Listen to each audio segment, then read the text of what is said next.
क्षमा कर दो भाज तुम कथा अबाध्य होगी भाई को जेल रू खलास करने और राधार जौतुक टका 5 लाख टका नहीं आसी भाज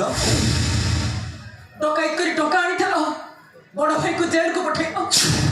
कोड़ी चोरी करी डकैत करी टका आनी थाओ बड़ मो मुंडे अठा बोली बाबा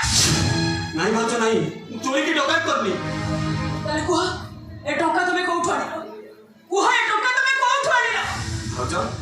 मझे भाई की डिभोर्स देला परे मझे भाज मतार सिंदूर देई में टका आनी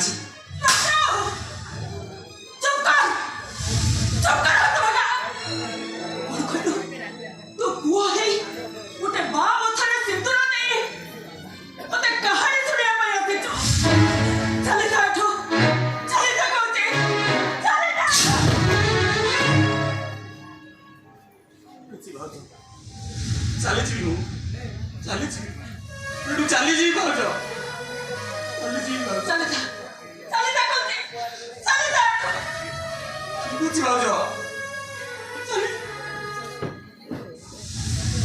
No!